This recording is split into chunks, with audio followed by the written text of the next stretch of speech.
So recently, I've had a bit of a dilemma. I've just had no motivation or any idea of what to do a video on until I stumbled across a channel called Here's My Story, and it's bad. It's bad. So, true story animations. How true are they? How true are titles such as I got adopted by a crazy billionaire family, I became a millionaire with my dad left without a penny, and my personal favourite, my biggest enemy is the president's daughter. By the way, all true titles, all perfectly true. You can go over to this channel and they will be on there. You can watch them for yourself. I watched all three of them. We're only watching two of them because one of them was as dry as a wet weekend in Wigan with a blood relative. I wish I was joking, but YouTube is a trifle of shit with about 5 decent channels. The Shacklemore channel being the best one, I'm telling you.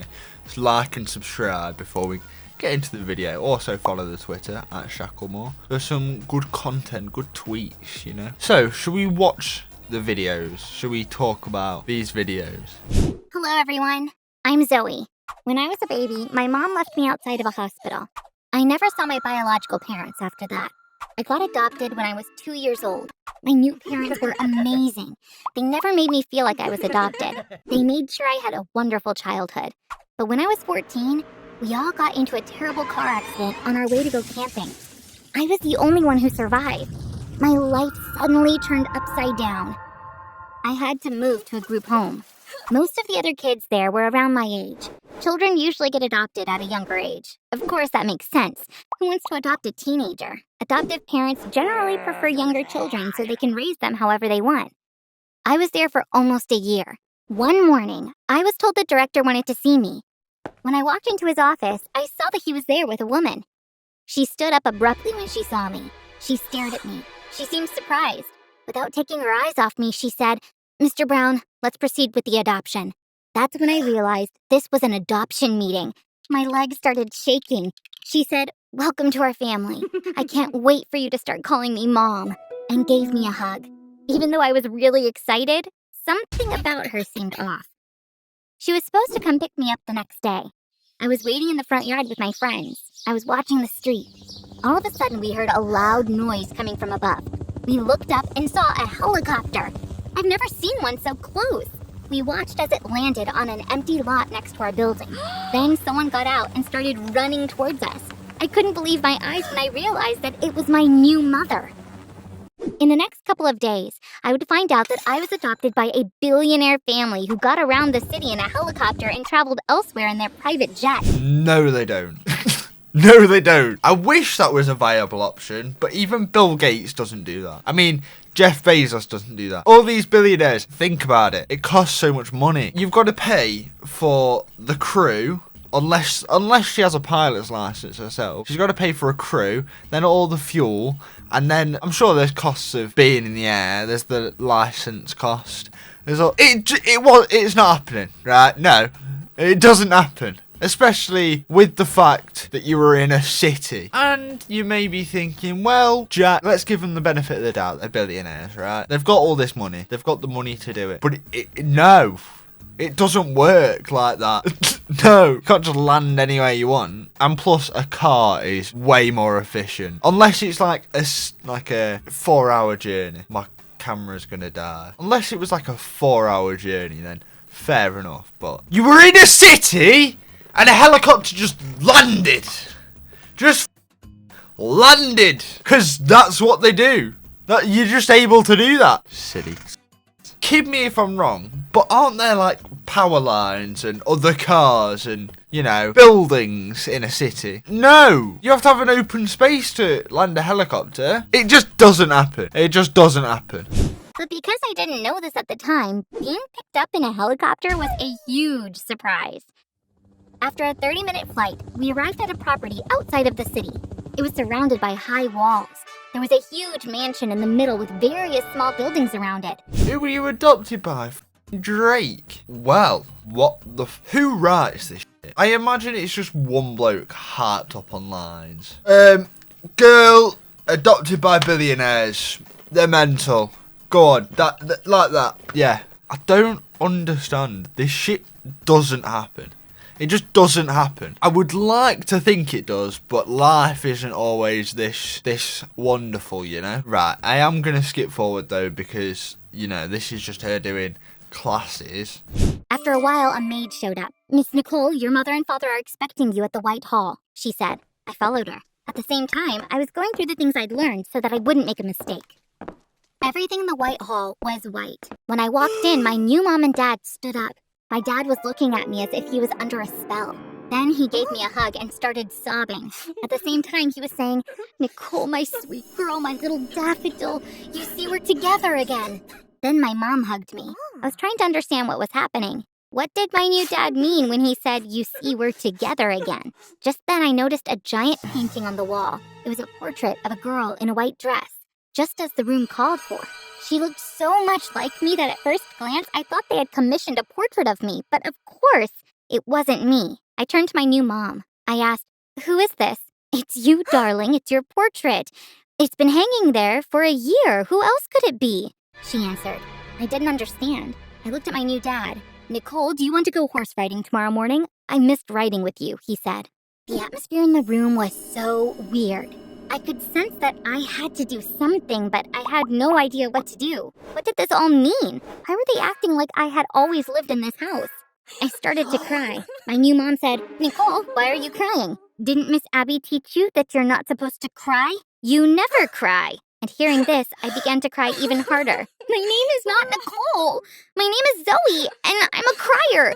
I might even be the biggest crybaby in the world. I cry at everything. I don't understand what you're trying to do, but I'm not Nicole. I'm Zoe, I said. And basically, she goes on to go to the house and meet the parents and all this, and yeah, that's where we pick up. Well, shall we break that down? Basically, the parents had a daughter that died, and they've adopted a new one that looks a bit like her, you know, made her hair colour the same, look the same, so that they could have their daughter back. I'm calling it now. I mean, that is just a theory, but I am calling it now. That is what's going on. Shall we find out if theory is correct? Mom grabbed my arm. "Your name is Nicole. You might have been someone else in the past, but from now on, you are Nicole. Tomorrow, you're resuming your studies with Miss Abby. It looks like the program wasn't quite enough for you," she screamed. I looked at my new dad. He was crying, but he wasn't looking at me. He was looking at the painting. Then he turned to my new mom. "Leave her alone. She's not Nicole. She's not our daughter. Nicole is dead. No one can replace her. We can't bring our daughter back. You can't turn someone into Nicole just because she looks like her.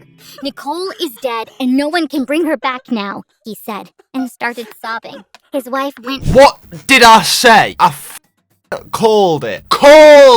Honestly, I've been doing this a lot recently with films that I've never watched before, right? And I could just be like, I can tell you exactly what's going to happen when I'm watching it. It's so cliche. Anyway, shall we move on to I became a millionaire when my dad left without a penny. Hi everyone, I'm John. When I was 9 years old, I woke up one morning to my mom's crying. She said, "John, your dad is gone. He left us," and hugged me. She was holding a piece of paper. It said, "I'm tired of both of you." This was Dad's goodbye note. For years, I had a recurring dream where my dad was saying to me, "I'm tired of you." I missed him a lot, but at the same time, I hated him for leaving us like that. 6 years later, I came home from school one day and saw my dad eating at the kitchen table. When he saw me, he stood up with a smile on his face. He opened his arms and waited for me to give him a hug. I asked Mom, "What is this man doing here?" She looked away without saying anything. I looked at my dad. He was still waiting with arms wide open, smiling. "Why did you come back after all these years?" I yelled. He said, "This is my house. I can come and go as I please. I'm not going to ask you for permission," and sat down to continue eating. So, apparently the dad is very selfish and he's a bit stingy man, right? He's stingy. One evening, as I was eating dinner with Mom, Dad came into the kitchen. He said, "I have a great idea for us. We will save up our money and open our own restaurant." My mom got excited. She said, "I've been dreaming of this for years. Let's open a nice Italian restaurant." Then Dad said to me, "Of course, you'll need to help us too. Find yourself a part-time job you can do after school." You've been living here rent-free your whole life. It's time you start paying us back. I was so frustrated. Does this mean that you will also start working? I asked. Dad's response didn't make any sense. Do you think it's easy to open a restaurant? There are so many decisions to be made. I need to focus on that so I can make the best decision. And I can only do that at home with a... Fella, your dad's not selfish, he's just a But as... What a nightmare. What a nightmare. But as you've made it this far in the video, please do leave a like and a subscribe with notifications on, and my camera is dying again, as we are trying to hit 1k by the end of this year. Hey! Help us out. If you don't subscribe, your nan's unique, right? You're unique, your family's unique. I'm telling you this now. If you don't subscribe to the Shacklemore channel, that's on you. It's on you. Watch, like, subscribe. I promise you, I've got an office coming. Everything's going to be good. Also, follow the Twitter at Shacklemore and follow Instagram. I post on my story on Instagram a lot, and I post random tweets a lot. Do it. If you don't, suck your nan. Fella, your dad's a prick. The man's just leeching. I'd understand if you dropped out of work with a little bit of money saved to pursue this restaurant, right? The man's got nothing. The man's leeching, right? And to be honest, this video is a bit shit, so I will come back when he's a millionaire. One morning, as I was getting ready for school, he came to my room. He handed me the car keys. He said, "The car is dirty. Wash it. Then take pictures. I will post them online to sell it." As if that weren't enough, he bossed me around as I was washing the car, saying, "Vacuum the trunk and clean this spot better." I was really angry, but I tried hard to stay calm and not lash out at him. Okay, he's not a millionaire yet, but his dad's bought a car with the money for the restaurant. That's what you need to know at the moment. Now you're all caught up, I'd tell him to suck his nan. Do it yourself if my work isn't good enough for you, you cheeky shit. Don't tell me what to do, fella. I'd be saying, "Hey, up, you left for years, geezer. Shut up." Really didn't want to work, but I had no other choice. Towards the end of my shift, I got an order from Mr. Loose Change. As always, when he opened the door, he smiled and said, "My friend, come in. This is my last pizza order. I'm moving out of this place tomorrow. But before that, I have to keep the promise I made you. I will give you the biggest tip you've ever gotten." My biggest tip so far has been $20. So you have to give me 21 to beat it, I said, laughing. I went inside and looked around. The place was packed with computers. Mr. Loose Change pointed to a big bag sitting on the floor. "Go ahead, open it," he said. I opened it. It was filled to the brim with money. I stared at him in disbelief. "There's $1 million in there and it's all yours," he said. I was in shock. All I could say was, "Thank you." As I was leaving his apartment, he said, "Don't worry, the money is completely legal. I didn't rob a bank or anything," he said. "Are you a hacker?" I asked. He laughed. "No, I'm not. Do you know what cryptocurrency is?" "Yes, Bitcoin," I replied. "Bitcoin is the famous one. There are a lot of other coins. I've been working on developing my own coin for the past 3.5 years. I finally did it. Now I have a lot of money. In a few years, I'll probably become a billionaire. It wasn't No. Fella, I want to meet the bloke who writes this, right? He made the guy a crypto scammer. The guy made an altcoin. That's all he is. Here's my story. What are you sniffing because I want some? Honestly, it sounds amazing. You're living in some sort of fantasy dreamland here. It seems like a very nice world in the land of your head. Also, does tax just not exist? Right? I'm pretty sure that'd be heavy tax and all. Unless you're Lewis Hamilton, then it's a private jet on an island with no VAT. I'm aware that some people would not get that. So, in conclusion, his dad's a bellend, and here's my story. And on some lines, on some illicit substances. And that is it for today's video. If you have enjoyed, please do leave a like and a subscribe for my face every weekend. I'm currently in the process of building an office, so there'll be a video on that coming very soon. And there will be Twitch streams. All my links you can always find in my description, right? You need to get on these, because I'm one funny bloke, honestly. Follow the Twitter at Shacklemore. I've been plugging it through the video. Like and subscribe with notifications on if you have enjoyed. Stay safe, stay sound, and I will see you in a bit. Peace.